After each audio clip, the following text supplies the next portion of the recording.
The galaxy demanded submission. Humanity responded with the Black Armada. Commander Sarah Chen stood on the observation deck of the UES Defiance, watching as Earth's blue marble slowly rotated beneath them. The sight that once brought her comfort now filled her with dread. In 72 hours, the galactic hegemony's deadline would expire, and humanity would either bow down or face extinction. The message had arrived 6 months ago, transmitted across every communication channel on Earth simultaneously. The voice belonged to High Executor Vexthera of the hegemony, a being whose species had conquered 17 different star systems before turning their attention to the Sol system. Primitive species of the third planet, the message had begun. You have been evaluated and found suitable for incorporation into the galactic hegemony.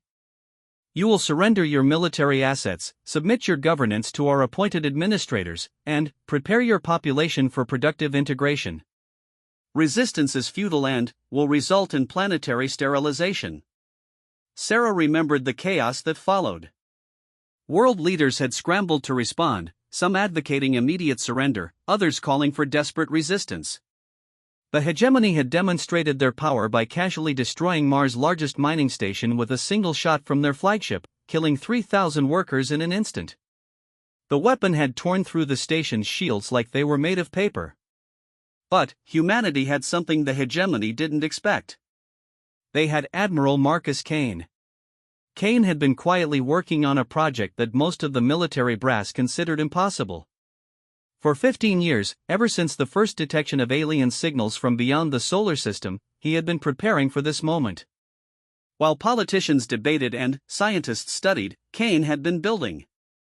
The Black Armada wasn't named for its color, though the ships were indeed painted in light-absorbing black that made them nearly invisible against the void of space. It was named for the classification level that kept it hidden from even the highest clearance officials. Black budget, black ops, black site construction facilities scattered across the asteroid belt. Sarah had been one of the few officers read into the program early. She remembered the first time Kane had shown her the prototype vessel Shadow's Edge. From the outside, it looked like a standard destroyer, maybe slightly larger than normal fleet vessels. But, inside, everything was different. The reactor core used technology reverse-engineered from a crashed probe that had entered the solar system 12 years earlier. The aliens had been sloppy, assuming that any species confined to a single star system was too primitive to pose a threat. They hadn't bothered to encrypt their technology or install safeguards against tampering. Human engineers, working with the desperate creativity that only comes from facing extinction, had not only figured out how the alien technology worked but had improved upon it. Where the original probe's reactor produced steady, efficient power, the human modifications could overcharge the system to produce massive energy spikes. The weapons were purely human innovation. Instead of trying to copy alien energy weapons, human engineers had gone back to basics. Kinetic projectiles, but accelerated to previously impossible velocities using the alien technology. A tungsten rod the size of a baseball, fired at 30% light speed, carried more destructive force than a nuclear warhead. But the real genius was in the stealth systems. The aliens used sensors based on energy signatures and gravitational disturbances. Human ships, powered down to minimal life support and using specialized dampening fields, could drift through space completely undetected. They looked like space debris to alien sensors. For 5 years, construction had proceeded in secret. Mining operations in the asteroid belt provided both raw materials and cover for the massive shipbuilding effort. Entire asteroids were hollowed out and converted into construction facilities. Workers lived in sealed environments, cut off from all outside communication until their tours were complete. The hegemony's ultimatum had accelerated the timeline, but Kane had always known it would come to this. The final ships of the Black Armada had rolled out of production just 2 weeks ago. 300 vessels, each one a masterpiece of human engineering and determination. Sarah checked the chronometer on her wrist. In 12 hours, the Armada would make its move. The hegemony fleet, confident in their superiority, had taken up positions throughout the solar system. Their flagship, the Eternal Dominion, held position near Earth's moon, its massive bulk dwarfing anything humanity had ever built. The alien vessel was over 5 kilometers long, its hull bristling with weapon systems that could reduce Earth's surface to molten slag.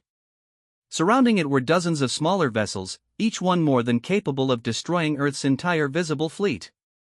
But the hegemony had made a crucial mistake. They had judged humanity based on what they could see. Earth's official navy consisted of 43 vessels, mostly converted cargo ships and research vessels hastily fitted with whatever weapons could be mounted.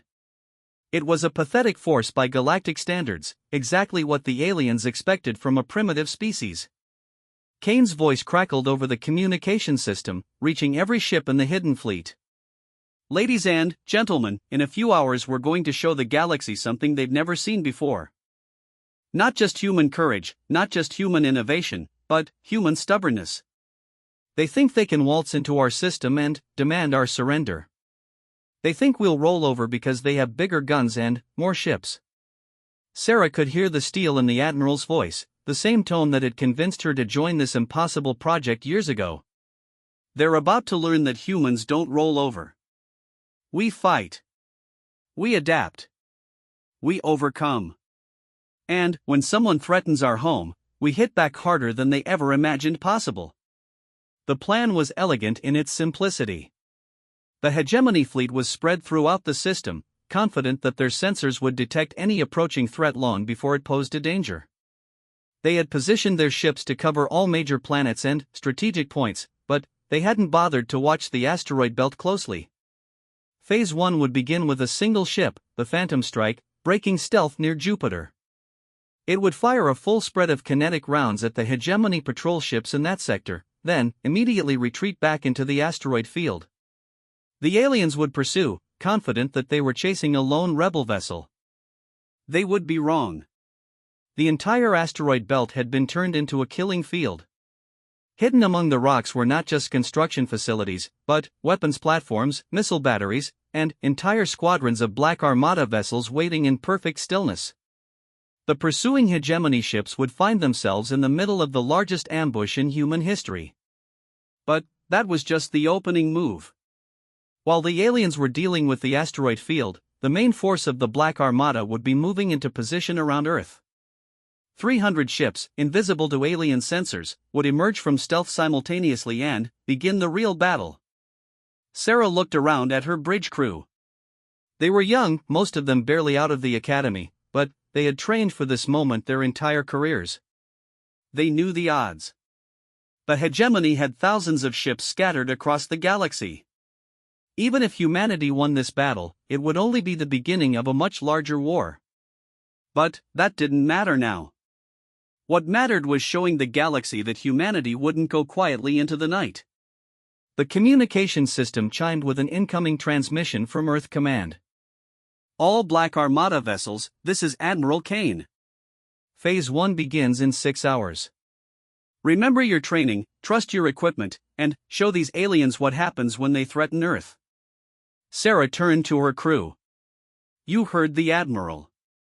Battle stations, everyone. It's time to make history."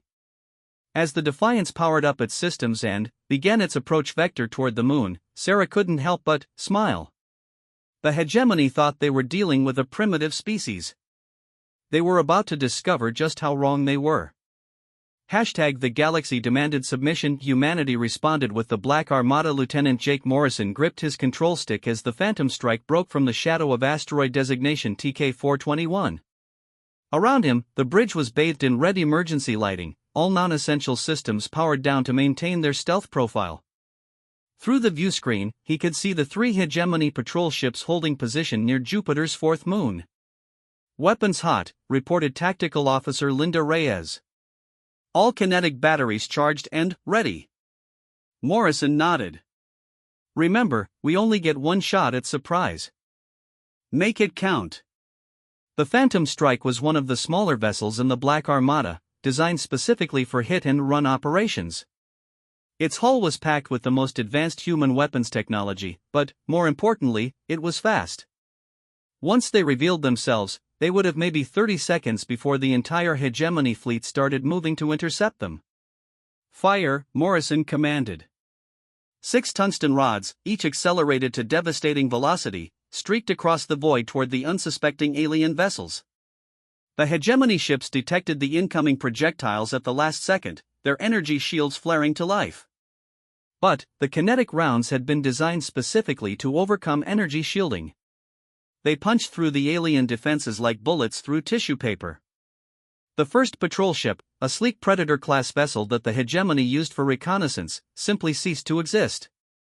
The kinetic round struck its reactor core directly, and the resulting explosion lit up Jupiter's atmosphere like a brief second sun.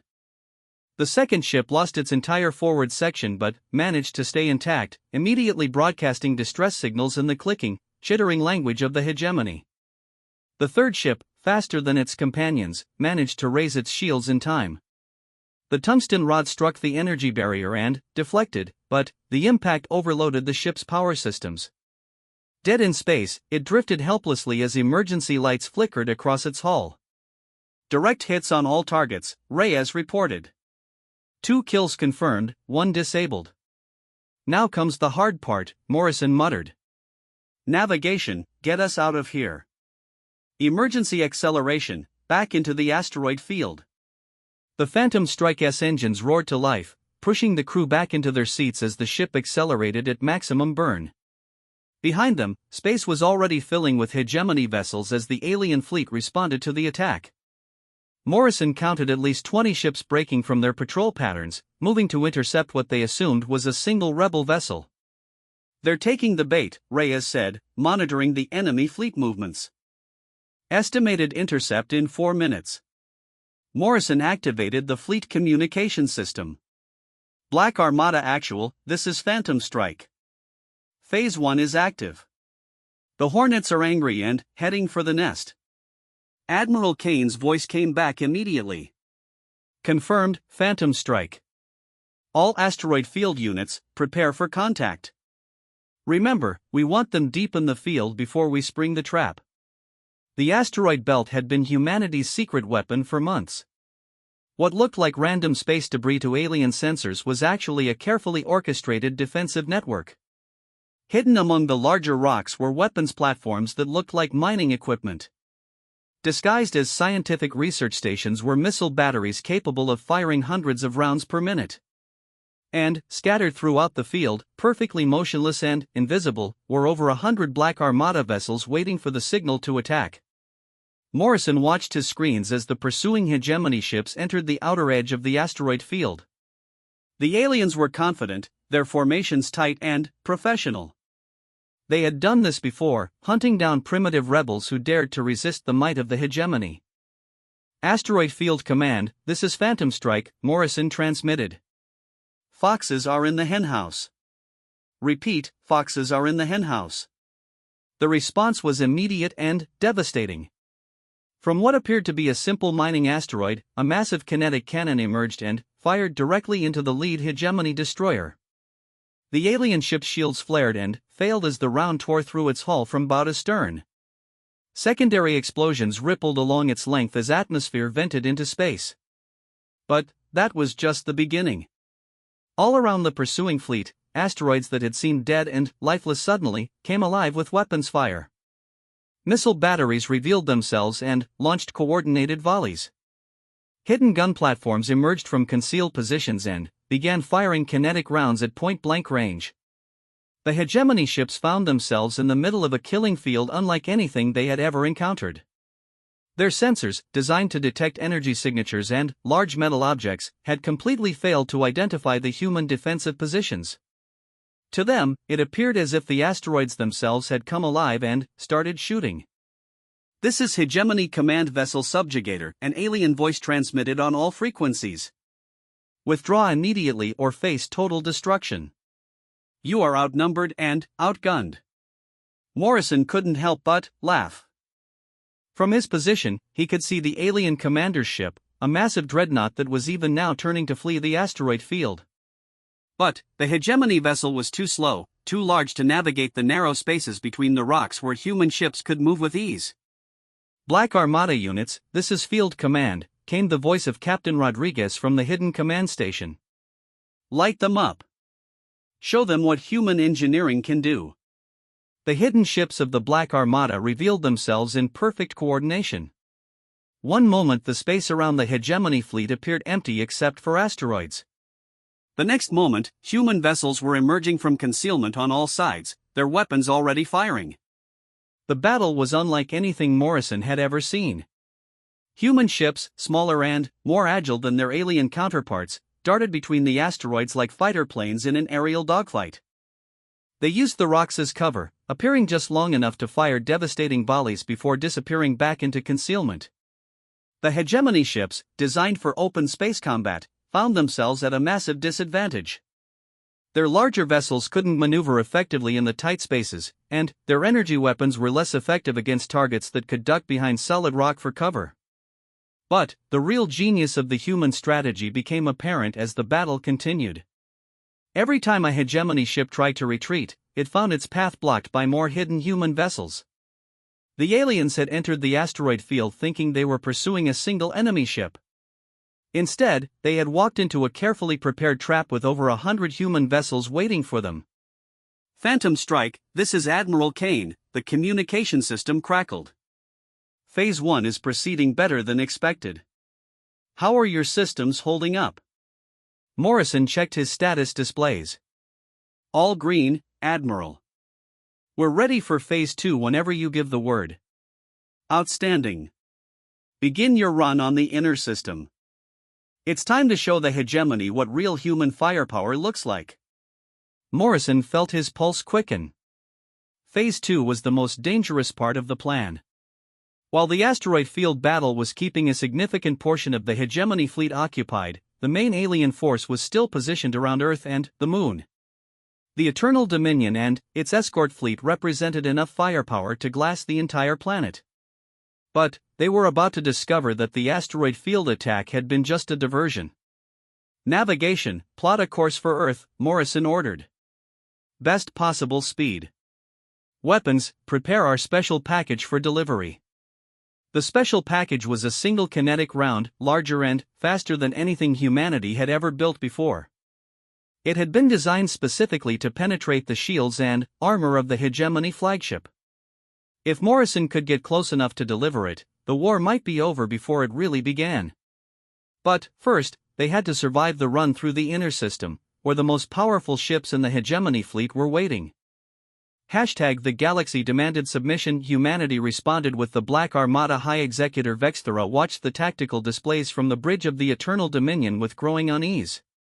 What should have been a simple mopping up operation in the asteroid belt had turned into a massacre of hegemony forces. In the past hour, they had lost over 30 ships to what appeared to be an impossibly sophisticated human defensive network. The primitive species of the third planet was proving far more troublesome than anticipated. Status report, Vexthera demanded, his forearms working the control interfaces with practiced efficiency. Fleet Commander, we have lost contact with 17 vessels in the asteroid field, reported his tactical officer. Long-range sensors indicate massive weapons fire and multiple explosions. The humans appear to have been preparing for our arrival. Vexthera's mandibles clicked in annoyance. The hegemony had conquered dozens of species, and none of them had ever mounted effective resistance. Most surrendered immediately upon seeing the size and power of the hegemony fleet. Those few that chose to fight were quickly overwhelmed by superior technology and numbers. But these humans were different. They had somehow managed to detect the hegemony's approach months in advance and had prepared defenses that were proving remarkably effective. Worse, their technology seemed to be based on principles the hegemony didn't fully understand. Recall all ships from the outer system, Vexthera ordered. Concentrate the fleet around the third planet. If the humans want to make their final stand at their homeworld, we will oblige them. Prepare the planetary bombardment systems. The bridge crew moved with efficient precision, transmitting orders to the scattered fleet. Within minutes, hegemony vessels throughout the solar system were adjusting their courses, moving to form a massive battle formation around Earth. The Eternal Dominion would lead the attack, its main weapons capable of cracking a planet's crust. But, as the fleet moved into position, Vexthera's sensors began detecting something impossible. Space around Earth, which had appeared empty moments before, was suddenly filled with human vessels. Not the pathetic collection of converted cargo ships they had been expecting, but sleek, purpose-built warships that seemed to materialize from nothing. Impossible, the tactical officer chittered. Sensors show no prior indication of these vessels. They simply appeared. Vexthera studied the displays more carefully. 300 human ships, arranged in a perfect battle formation around their homeworld. Each vessel was broadcasting energy signatures unlike anything in the hegemony database. These weren't modified civilian ships. They were military vessels built specifically for war. How did we not detect them? Vexthera demanded. Before his tactical officer could respond, the human fleet opened fire. Commander Saracen felt the Defiance shudder as its main guns fired their first volley. Around her, the rest of the Black Armada was doing the same, 300 ships firing in perfect coordination at the hegemony fleet. The tungsten rounds, accelerated to incredible velocity, streaked across space toward their targets. The aliens' energy shields flared as the kinetic rounds struck home. Several of the smaller hegemony vessels simply disintegrated under the impact, their hulls unable to withstand the massive kinetic energy transfer. Even the larger ships staggered under the assault, their shield generators overloading as they tried to absorb the impossible impacts. First volley effective, reported Tactical Officer Martinez. Confirmed kills on 12 enemy vessels, significant damage on at least 20 more. Sarah smiled grimly. The human weapons were proving even more effective than the simulations had predicted. The hegemony's energy-based technology was simply not designed to deal with old-fashioned kinetic bombardment delivered at relativistic velocities. Admiral Kane to all Black Armada vessels, the communication system crackled. Excellent work on the opening salvo. Now let's show them what human ingenuity really looks like. Execute Formation Delta 7. Formation Delta 7 was one of the most complex battle maneuvers ever developed by human tacticians. Instead of engaging in the traditional line of battle that most galactic species preferred, the human ships would break into smaller groups and use their superior maneuverability to attack the alien fleet from multiple angles simultaneously. The Black Armada dispersed like a flock of birds, individual squadrons moving to predetermined positions around the hegemony fleet. The aliens, expecting a conventional engagement, found themselves facing attacks from every direction at once. Sarah watched her tactical display as human ships darted in and out of weapons range, firing devastating volleys before disappearing behind the curve of Earth or the Moon. The hegemony vessels, larger and more powerful but far less agile, found themselves unable to bring their superior firepower to bear effectively. But the real surprise was yet to come. "Sarah, this is Jake Morrison on the Phantom Strike," came a transmission from the asteroid field. "We're beginning our run on the flagship. Requesting covering fire." Sarah checked her displays and saw the small destroyer accelerating toward the Eternal Dominion at maximum burn. The plan was audacious beyond belief. Morrison would attempt to penetrate the flagship's defenses and deliver a single, specially designed kinetic round directly to the alien vessel's reactor core. "All ships, this is Defiance," Sarah transmitted. "Concentrate fire on the flagship's escort vessels. Clear a path for Phantom Strike." The response was immediate. Dozens of human ships turned their attention to the smaller vessels surrounding the Eternal Dominion, overwhelming them with coordinated firepower. The aliens fought back desperately, their energy weapons lashing out across space, but they were outmatched by human precision and coordination. Aboard the Eternal Dominion, Vexthera watched in disbelief as his escort fleet was systematically destroyed. The humans were fighting with a level of tactical sophistication that rivaled the greatest military minds in the galaxy. Every move was calculated, every attack coordinated with devastating precision. "Fleet Commander," his tactical officer reported, "one of the smaller human vessels is approaching on an attack run. Estimated intercept in 2 minutes." Vexthera's eyes focused on the small ship racing toward his flagship. It was barely the size of a hegemony shuttle, but it was moving faster than anything he had ever seen. Whatever drive system it was using, it was accelerating far beyond what should have been possible for a vessel of that mass. "All weapons, focus fire on that ship," Vexthera ordered. "Destroy it before it can reach us." Energy beams lanced out from the Eternal Dominion's weapon batteries, but the small human ship seemed to anticipate every shot. It twisted and dodged through the incoming fire with impossible agility, its pilot demonstrating skills that bordered on supernatural. Jake Morrison felt sweat beading on his forehead as he pushed the Phantom Strike through the wall of enemy fire. Energy beams passed close enough to his ship to make the hull plates glow, but his modified engines gave him just enough speed and maneuverability to stay ahead of the targeting computers. Weapons ready, Linda Reyes reported from her tactical station.